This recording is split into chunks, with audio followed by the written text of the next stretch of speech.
Halo guys, pada kesempatan kali ini kita akan membahas sebuah film yang berjudul The Killer's Game.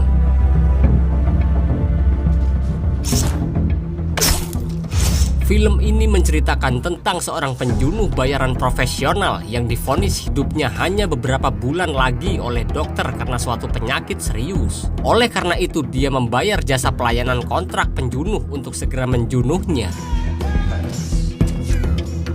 Tanpa basa-basi lagi, langsung saja kita simak alur ceritanya.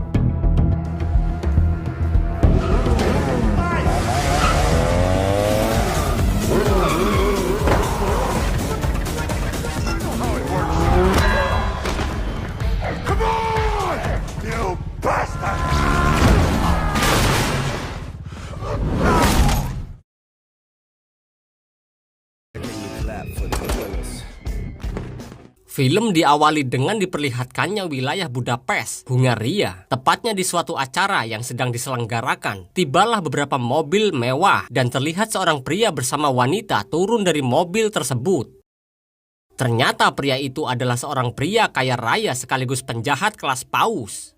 Saat pria itu memasuki sebuah ruangan khusus acara pesta itu digelar, terlihat seorang pria bertubuh kekar yang bernama Joseph Flood yang sedang memeriksa keadaan di sana. Lalu acara itu pun dibuka oleh sebuah pertunjukan tari.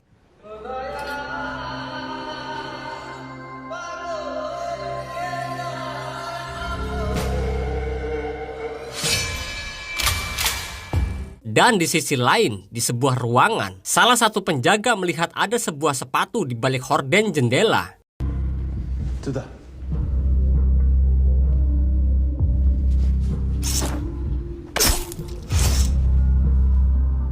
Kemudian, Joe menghabisi satu persatu para anak buah pria kaya itu hingga dia masuk ke dalam ruangan yang di dalamnya ada pria kaya tersebut dan langsung segera menghabisinya. Дай мне еще 10 секунд, пожалуйста.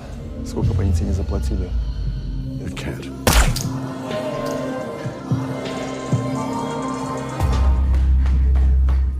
Di situ Joe sempat melihat ke arah para penari dan salah satu penari berambut pendek yang bernama Macy pun melihat ke arah Joe.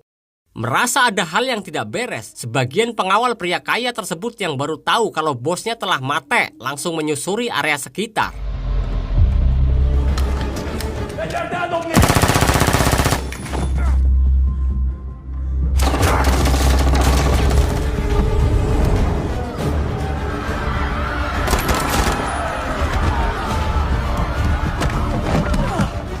Ketika Joe akan pergi dari tempat itu, tiba-tiba pandangan Joe kabur akibat penyakit yang dia derita selama ini. Setelah pandangan Joe perlahan kembali pulih, dia melihat seorang wanita penari yang tidak lain adalah Macy terinjak-injak. Dengan cepat, Joe segera mengambil ponsel Macy yang jatuh dan menyelamatkan dirinya. Namun tiba-tiba penyakit Joe kembali kambuh dan saat Macy akan memberikan segelas air pada Joe, tiba-tiba Joe sudah menghilang. Sesampainya di rumah, Joe meminum obat pereda rasa sakitnya agar tidak terlalu parah dan segera beristirahat.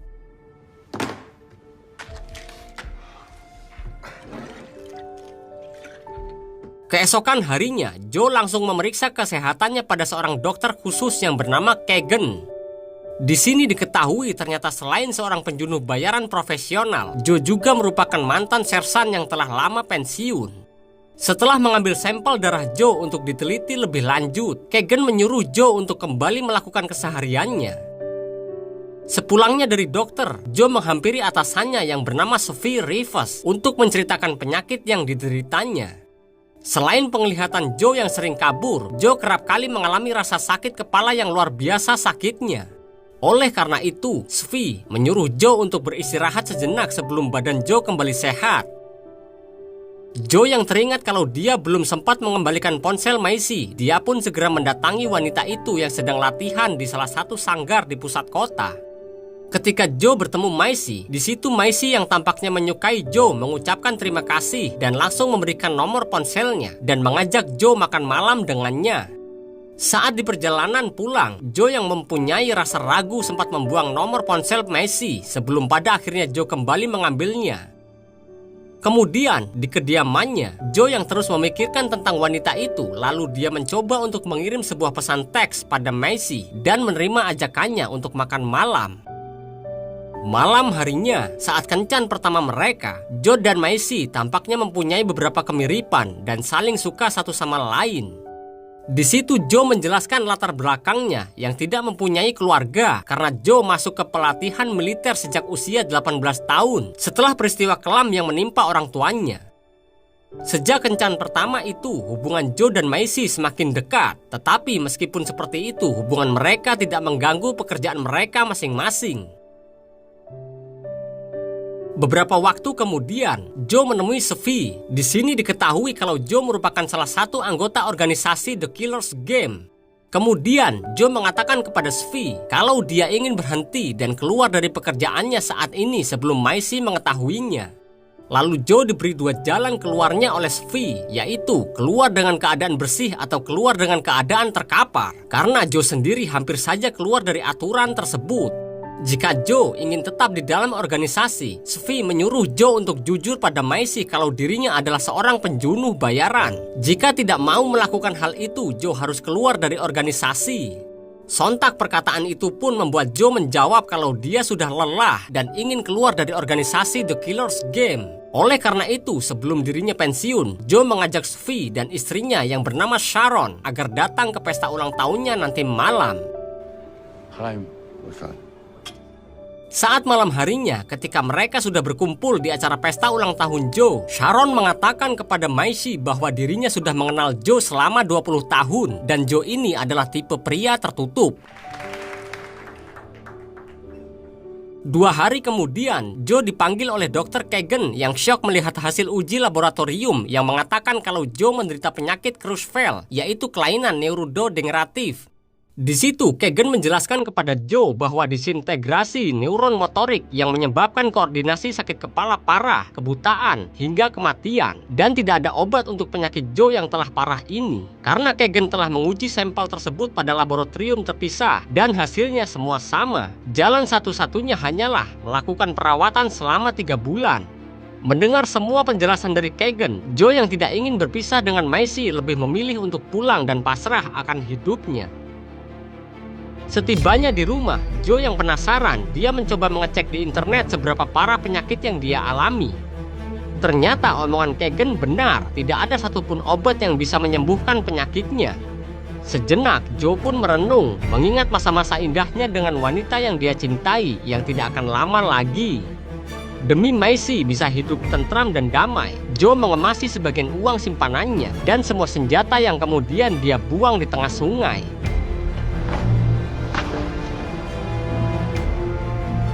Keesokan harinya, Joe kembali menghampiri Sophie, tetapi kali ini maksud Joe datang ke sana untuk menyewa beberapa penjunuh bayaran agar bisa menjunuh Joe. Hal itu pun sontak membuat Sophie kaget, apalagi saat Joe mengatakan kalau dirinya mempunyai sebuah penyakit langka. Meski Joe memberikan uang $2 juta kepada Sophie agar Sophie mau menyewa penjunuh bayaran untuk menjunuhnya, Sophie yang tidak mau menuruti permintaan Joe lalu menyuruhnya untuk pergi dan memperingati Joe untuk tidak melakukan hal bodoh. I don't want Macy to see me like that. You want to fight? You fight for your life. Show up to sign. No. Leave. Dengan berat hati, Joe yang mendapat keputusan itu pergi ke suatu tempat yang ternyata merupakan tempat rekan Joe yang juga seorang penjunuh bayaran yang bernama Antoinette.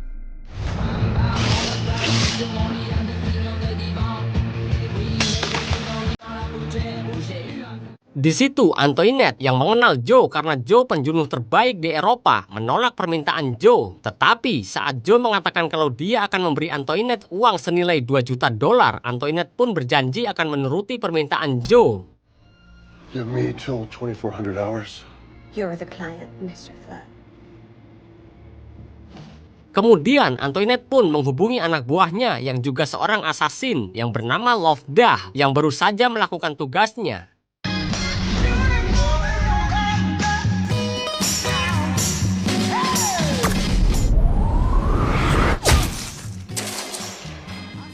Mengetahui targetnya adalah Joe, Lovdah yang tidak mau mate konyol menolak permintaan Antoinette. Karena Lovdah tidak mau melakukannya, Antoinette pun segera menghubungi rekannya yang lain, yaitu kelompok Goyang Gang dan juga Langos Bros. Terlihat kedua kelompok itu baru saja beres melakukan tugas mereka masing-masing.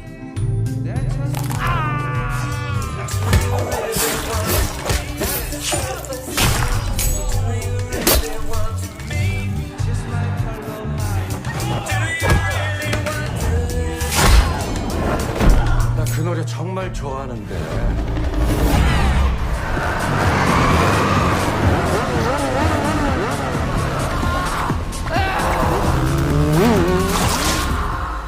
Sementara itu, di sisi lain, Joe mengajak Maisie untuk bertemu di pusat kota. Tanpa mereka sadari, dari kejauhan anak buah Antoinette yang bernama Radovan memata-matai mereka. Gotcha. Pada kesempatan itu, Joe tanpa basa-basi mengatakan kalau dirinya ingin putus dari Maisie. Mendengar ucapan Joe, Maisie pun sangat bersedih karena dia sangat mencintai Joe. You're talking crazy. What is going on? It's over, Maisie. Sorry.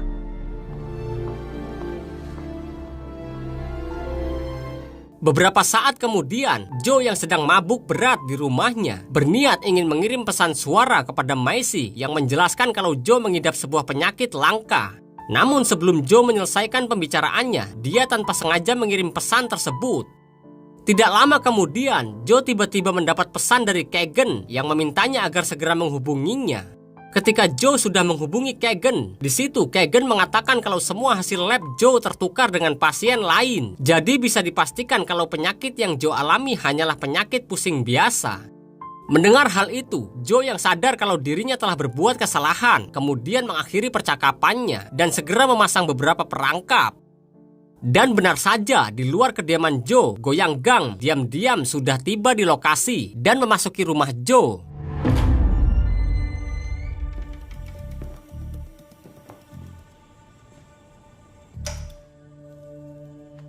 Sebelum kekacauan terjadi, Joe menjelaskan kalau dirinya ingin membatalkan kontraknya. Mendengar ucapan tersebut, Goyang Gang yang sudah terlanjur menerima kesepakatan pun tidak mau menerima permintaan Joe.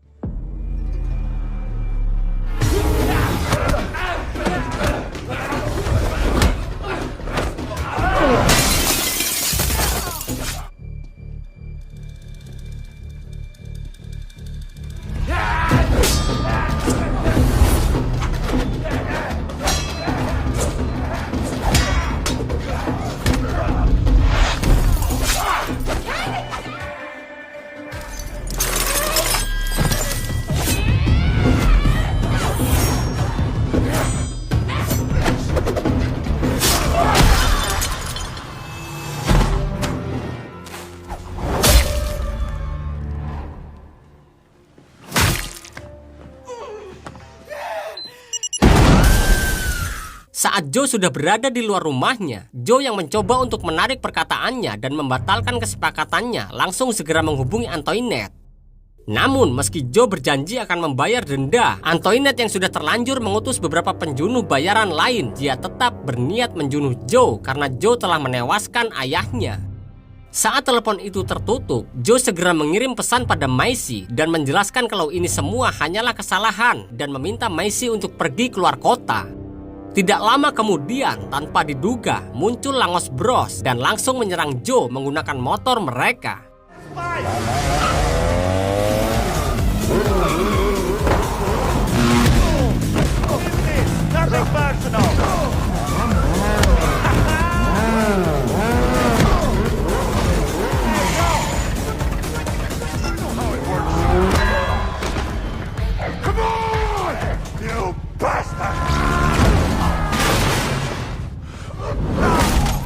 Karena Joe sudah keterlaluan dan dirinya sudah kepalang tanggung telah melanggar peraturan, Antoinette pun langsung mengutus Radovan untuk menghabisi Joe. Kali ini, Antoinette rela merogoh uang pribadinya senilai $4 juta untuk mereka yang berhasil menjunuh Joe.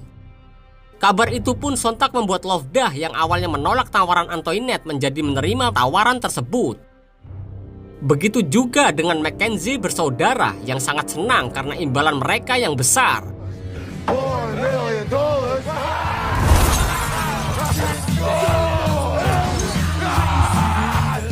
Selain Mackenzie bersaudara, terdapat juga 2 orang wanita cantik yang juga merupakan penjunuh bayaran profesional dengan sebutan Two Women's Murders. Ditambah lagi seorang maestro hebat yang bernama Botas yang ikut serta dalam permainan kali ini.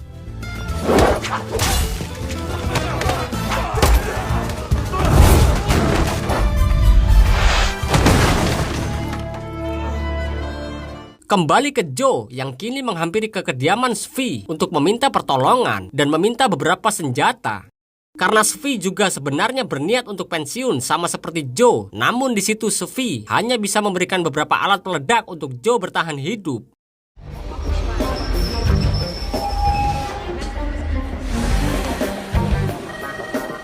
Di tempat lain, tepatnya di sebuah stasiun kereta api Keleti, terlihat Lovdah yang baru turun dari kereta pun langsung dihubungi oleh Antoinette yang mengatakan kalau Joe mempunyai seorang kekasih dan dia akan mengirimkan datanya kepada Lovdah. Antoinette juga telah mengutus seorang supir yang merupakan sepupunya untuk perjalanannya agar Lovdah dapat segera menghabisi Joe bersama kekasihnya. Kembali ke Joe, Sharon yang melihat badan Joe pegal-pegal. Sharon yang ternyata adalah seorang ahli pijat mencoba untuk memijat Joe. Tidak disangka, ternyata pijatan Sharon berhasil membuat penyakit Joe sembuh total.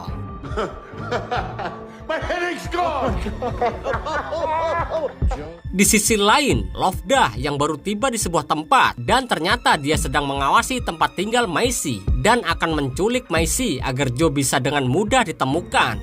Just a minute, please. Macy yang mendapat pesan dari Joe agar segera pulang ke rumahnya untuk bersiap-siap pergi menjauh keluar kota. Sayangnya saat Macy keluar dari rumahnya, wanita itu berhasil dilumpuhkan dan diculik oleh Lovdah yang sedari tadi sudah berada di sana. Stop fucking bleeding everywhere. Karena persenjataan yang dia miliki kurang, Svi menyuruh Joe untuk pergi ke sebuah kastil Skatsberger yang terletak jauh dari pusat kota. Dan ternyata pergerakan Joe berhasil diketahui oleh Radovan yang kemudian segera memberitahukan hal itu pada Antoinette. Antoinette yang tidak mau targetnya kabur langsung mengubah lokasi Joe dan memberikannya pada semua penjunuh bayaran. Setelah sampai di kastil, Joe yang pertama tiba segera memeriksa keadaan sekitar dan menemukan beberapa senjata kuno.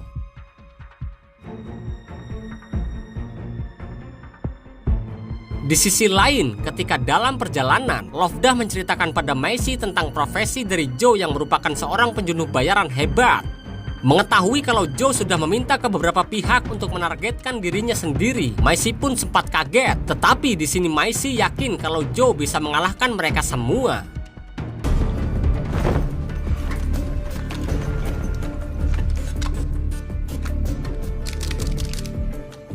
Setelah memasang beberapa perangkap di dalam kastil, Joe telah kedatangan tamu tak diundang, yaitu Mackenzie bersaudara.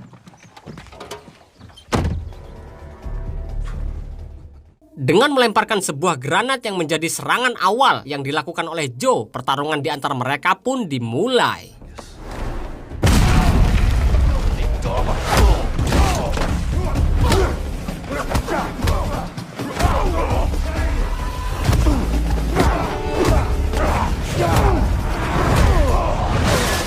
Jesus, what you cut them and you ruined it. You had them.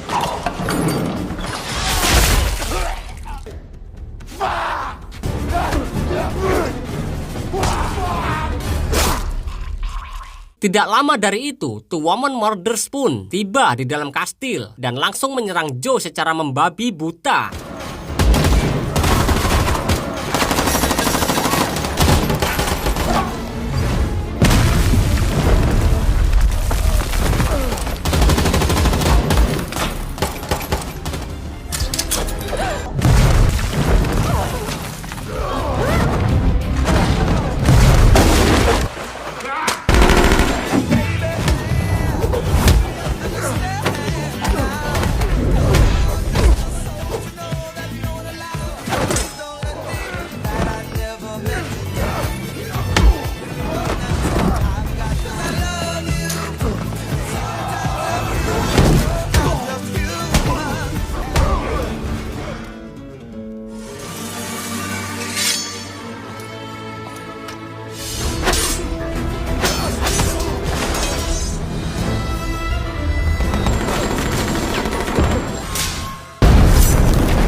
Sesaat kemudian, Manny, Maisy, dan juga Lovdah pun akhirnya tiba di luar kastil.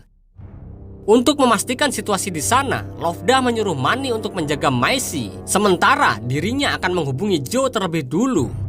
Mengetahui kalau Maisy kini berada di tangan Lovdah, Joe pun meminta Lovdah untuk tidak menyakiti wanita yang dia cintai. Di tengah pembicaraan mereka, Joe diberitahu oleh Lovdah kalau Radovan bersama kelompoknya kini sudah ada di luar kastil. Menyadari hal itu, Joe yang kesal kembali untuk bersiap-siap menghadapi pasukan Radovan yang jumlahnya cukup banyak.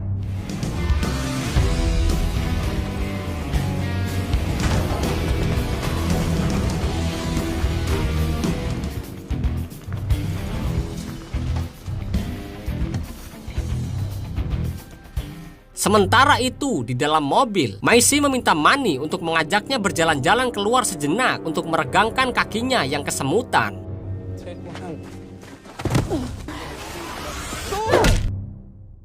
Kembali ke para pasukan Radovan yang berhasil dihabisi oleh Joe satu persatu.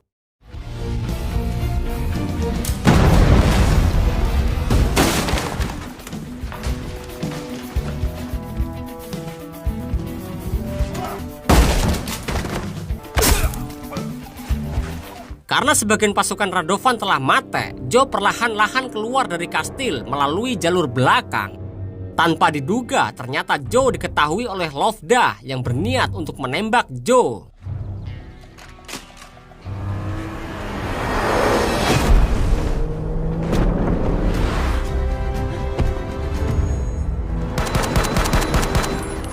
Lovdah yang mengetahui kalau semua ini adalah ulah Manny yang bodoh, dia pun menjadi jera dan tidak mau lagi mengajak Manny bersamanya.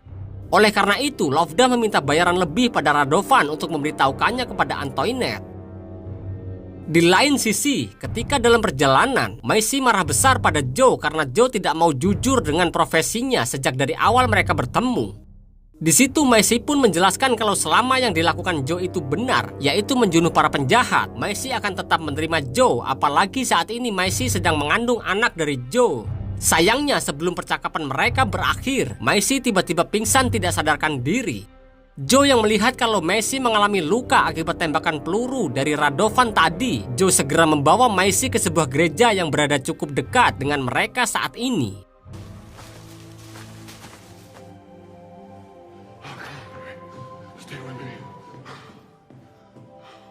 Karena jarak dokter dan rumah sakit cukup jauh, sang pastor yang menghampiri mereka menyuruh Joe untuk melakukan pertolongan pertama. Untungnya tidak lama kemudian Maisy tersadar dan mengatakan kalau dirinya hanya mendapat luka gores dari peluru yang ditembakkan Radovan. Pada kesempatan itulah tanpa diduga Joe mengajak Maisy untuk menikah. Karena di dalam agama mereka, apabila seorang pria yang penuh dosa harus melakukan pertaubatan terlebih dulu, Joe yang sadar akan dosa-dosanya mencoba melakukan pengakuan dosa. Sang pastor yang mendengar banyak sekali tindakan kujam yang dilakukan Joe sangat kaget. Apalagi saat Joe berkata jujur kalau dirinya kini sedang diburu penjunuh bayaran.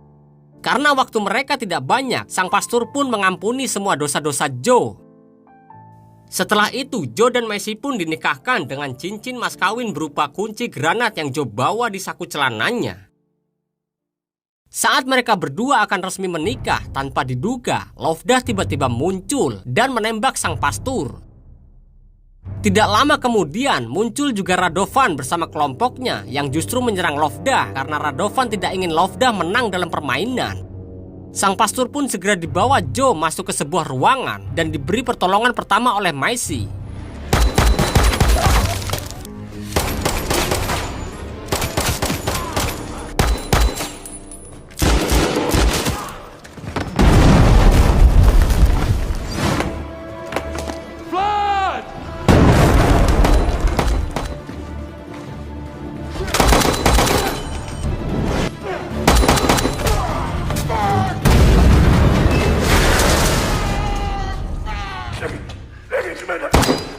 Ketika Radovan akan menghabisi Lovdah, tiba-tiba Joe sudah berada di belakangnya dan saling menodongkan senjata. Saat Joe menarik pelatuk senjatanya, sangat disayangkan pelurunya sudah habis. Unlucky.